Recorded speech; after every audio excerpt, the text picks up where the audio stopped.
Chers amis, nous allons retrouver dans une nouvelle séquence l'œuvre de Mises. La grande question des années 20 en analyse économique est constituée par l'espoir né chez beaucoup d'une alternative à l'économie de marché, assimilée trop hâtivement à l'économie capitaliste.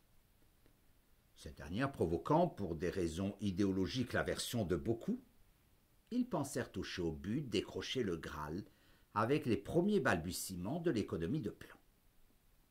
Dans un ouvrage rédigé à plusieurs, Mises, Hayek, Robbins, Baron et quelques autres se donnent pour ambition et tâche de démontrer que le calcul économique était impossible en économie socialiste. La planification, c'est donc la réponse aux trois questions de l'économie.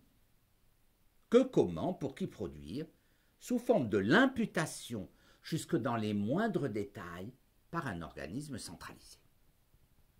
On comprend l'attirance des esprits peu formés à l'analyse économique pour ce type de solution.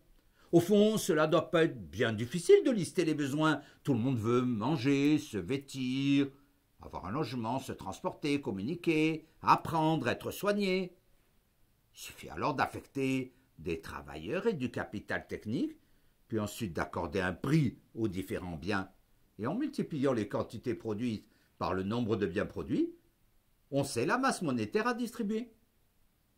Il ne reste plus qu'à l'autorité centralisée à décider si les chirurgiens dentistes doivent avoir un pouvoir d'achat supérieur aux éboueurs ou inversement.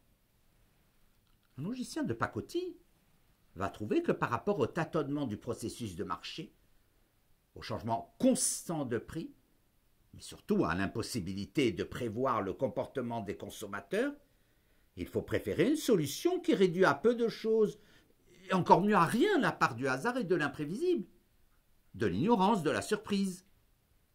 Par le fait même, ils ne se rendent sans doute pas compte que si tout était prévisible et prévu à l'avance, la liberté des actes est donc abolie, puisque nos choix ne changent rien à demain, et en réalité sont contraints par les décisions mêmes initiales du planificateur. Si nous restons sur le terrain strict de l'analyse économique, Mises et ses amis vont mettre à mal l'idée de planification et même lui porter des coups décisifs, même si à l'époque ils n'ont guère été ni lus ni écoutés. Faisons l'effort d'imaginer, ce qui pourtant est impossible, que le planificateur arrive à percer le secret de nos choix, nos désirs, nos souhaits, nos préférences, nos indifférences. À partir donc de cet état de choses, il dresse la cascade de la planification. Très bien. Mais ce que le planificateur ne pourra jamais imaginer, simuler, anticiper, c'est le fait suivant. Au fur et à mesure que le temps passe, nous faisons donc, même en économie planifiée, des expériences de consommation. Ces dernières nous guident pour départager ce que nous aimons de ce que nous n'aimons pas.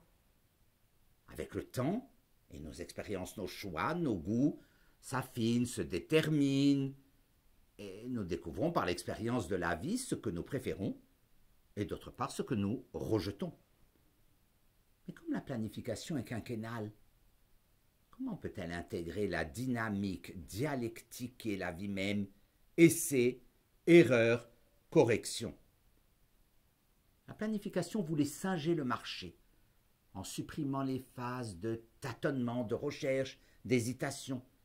Personne ne l'a mieux exprimé que l'économiste marxiste polonais Oskar Lange, qui explique combien la procédure faite d'aller-retour, d'hésitation, de choix révisés du marché, était selon lui une procédure de l'ère pré-électronique. Et quoi, s'écrit-il, il suffit de mettre dans une machine les besoins sociaux, les facteurs de production, les pouvoirs d'achat, et d'appuyer sur un bouton. Et la cascade du plan quinquennal descend immédiatement. La planification, selon lui, est l'avenir. Le marché, dit-il, est une procédure dépassée, obsolète, antique.